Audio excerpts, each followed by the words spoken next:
Hello, beer tubers, and welcome to another beer review with me, Peter, the Master of Hoppers. Today, joined by Brett. Van Masses, drinking some more hype stout. That I'm really excited about. We got this one actually from Martin Werner. This was not from the States. Okay. I missed this release, but he had a spare bottle. Oh, okay. So thanks, Martin. This is a bottle of WeldWerks Medianoche Antique Sass. So I think this is actually the first in a series of beers or Medianoches where they do just barrel and stout. Yeah, no adjuncts. Pretty rare barrels. Yes, and they use rare, like exclusive barrels for this. They've also used a lot of these barrels or some of these for blending in some of the adjunct versions. I think there's part of this in the Reserve, actually. But what they did is they made a special rye-focused version of Medianoche that has caramel rye, chocolate rye, and malted rye in the mash bill to just like really emphasize the rye of the rye casks. And these rye casks, as I said, are a Sazerac rye antique, and these are some of the most hyped rye whiskey barrels you can get. These are 18 years old, so they had rye whiskey for 18 years before being filled with bourbon, and the bourbon was in, or the bourbon being filled with bourbon, being filled with Medianoche, and Medianoche was in there for over 26 months. So that's a long time. But this is also a beer that can really handle age because Medianoche is just totally over the top and thick and crazy. Yeah. But a few people told me that they think this is one of the best Medianoches in a long time, but it's never really been hyped. Maybe because it's without adjuncts. I don't know. Yeah, rye barrel. It just looked crazy when this poured out. As it always does. Just look at this. There's no head because it's so rich. Yeah. And it's just brown, like a brown film. Yeah. It looks like more or less every Medianoche or every WeldWerks stout. But one thing though, there's again no mention of ABV, but we shoot for around 15 because usually a beer like this is I think they finish often. They use Euros 05 that finish around 12-ish, and then you get a few ABV from the barrel. Yeah. But this is one of the thickest beers in a long time on this channel. Fucking coating. We've had a little break from a lot of these crazy beers for a little while, but now we're drinking some. But I'm really looking forward to this one. Yeah. Do you want to check it out? Let's do it. Oh, man. Are you shitting me? I haven't had a beer that smelled like that, like this intense and rich in a long time. Yeah. There is so much spicy rye barrel and it's espresso. Like chocolate. Yeah. Chocolate cover espresso bean. Yeah, so but much with spices. Yeah. I feel like it's like on top cinnamon almost or something. Autumnal spice. Yeah. Fuck, this is so... Oh my god, my mouth is just going nuts. I want to get this. Oh my lord. That is peak of barrel aging. And also like char. Like, charry wood. Yeah. There's also like fudge and vanilla. Yeah. There's like almost like a cinnamon apples, like stewed cinnamon apple-y thing. And like that really vibrant, spicy rye character. But so much chocolate on this and caramel. Like it's so rich. Like dark, like 70-80% chocolate that's toasted. Oh, dark chocolate is I'm toasted, getting light notes of coconut that I usually mostly get with bourbon, actually. Yeah. I'm getting to a point where I want stuff Maybe like it's this. like that umami thing that you almost associate with coconut. Yeah. So they have some interesting tasting notes themselves. They say cinnamon roll icing. I don't know about... I see cinnamon roll-esque. There is like a cinnamon festive spice. Icing, so there's vanilla, but I don't know if icing. No, it's not that sweet smelling at least. Dark chocolate covered espresso bean, but that's like almost all Medianoche. Yeah, it's all Medianoche. That's a signature. Luxardo cherry cordial. I was actually thinking a bit of like really... Almost dried cherry. Yeah, more like the dried cherry. Orange blossom honey, star anise, and star spice anise. cake. I see spice cake. Yeah, and also I actually see the star anise thing. I was searching for something else than cinnamon because I think it's a little more like perfumey spice. Yeah, I think character. Maybe allspice would be better. Yeah. Yeah. Which Tobias hates, so maybe it's good we don't share it with him. And it's got like that brownie batter fudge thing too. Yeah. But I want to try this so bad. It actually smells like it almost contains spices. It does.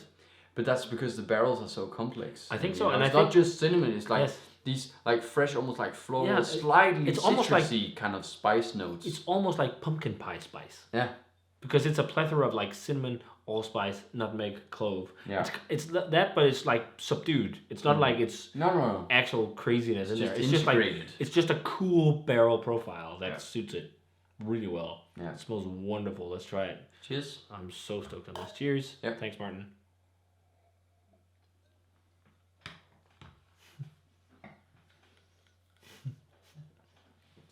Are you shitting me? That's rich. Yeah. That is a wonderful barrel character. There's a lot of spice in dark chocolate. It's so interesting. It's like so thick and rich in the aftertaste. Now it's just like, Yeah.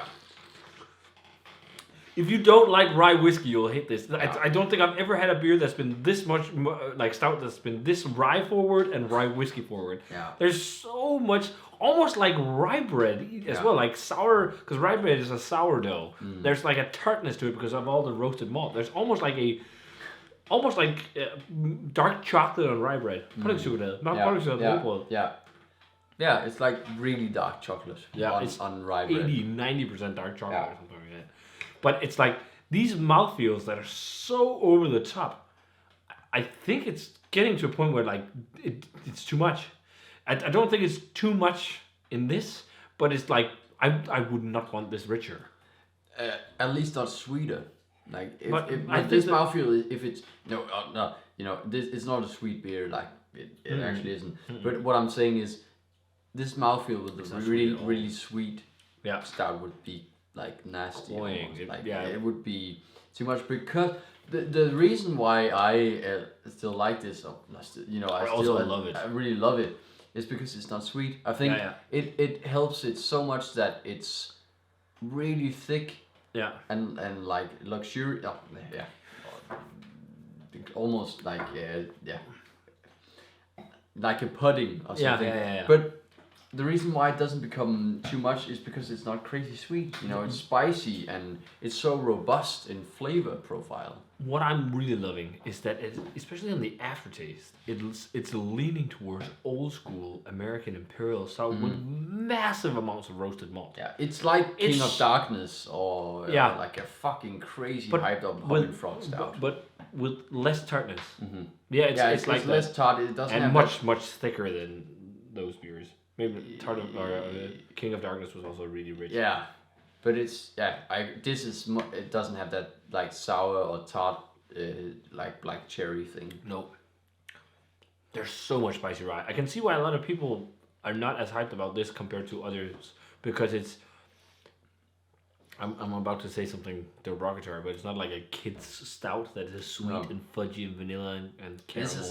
This is a grown man stout. This puts hair on your chest. Yeah. Like there's so much old school flavor to this, but so much like I love rye barrels, and I really want to buy some good rye whiskey now.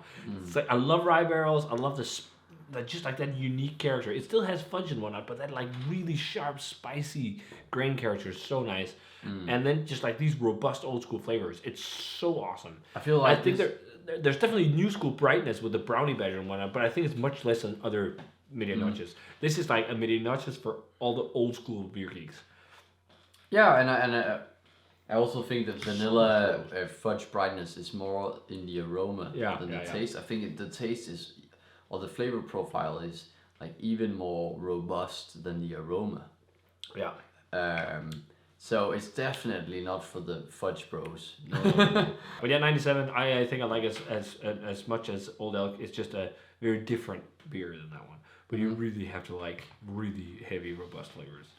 Yeah. I think I liked Old Elk a bit more than this.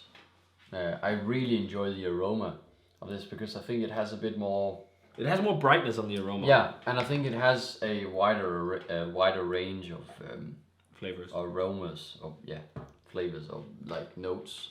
Whereas the flavor is a bit more in the same ballpark, or like in the same dark, deep range. So I'll probably go 96. I think Old Elk to me had like it had the same rich base, but it had a little bit more brightness. And something else to offer. Yeah. But I think in this case, it's also because I was a bourbon barrel. Yeah, of course it is. And I like in this. I think I would love a blend of, because I really like rye whiskey. But if they blended like a slightly more bright bourbon barrel or maybe some apple brandy with this, I'd fucking go nuts. You know what? Like You know what I'd love to see that I know will never happen because they don't like that. But I'd love to see a base like this in an Islay whiskey barrel. Yeah. Oh my god. And maybe blended with a bit of. Maybe a bit of bourbon or something. A little bit of like a fudgy bright vanilla bourbon. Yeah. And then maybe just barrel age in the Islay barrels for like a year. Yeah. Just so it doesn't get overboard with minerality. And then finish the beer in bourbon barrels for like 12 months. So it's just like a total of 24 months like these. I want to do that now. That would be really fun. Like an apple brandy rye whiskey bourbon barrel aged Imperial. That would also be my really fucking dream. Apple brandy, rye whiskey, and bourbon. But yeah, wonderful stuff. For sure, something to check out.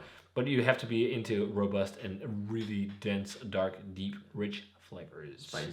So if you guys had a chance to try Medianoche's Antique Sazerac Rye, or Antique Sass, let us know what you thought of it. I mean, if you're a fan of rye whiskey, I think this is a must try. And with that said, I just can't wait to sink my teeth into rye BBT. I think that was my new #1 whale, and I'm not afraid to try it because I had BBT. I know it's gonna live up to my expectation, but we won't get the same like reaction. That was crazy. It's gonna be fun. So yeah, but if you guys had it, let us know. As always, comment, subscribe, check out the Facebook fan page and Twitter and Instagram. Give this video a thumbs up if you enjoyed it. Ring the bell for future notifications about videos, and we're gonna say cheers. Yep. Cheers. And see you guys in another beer review.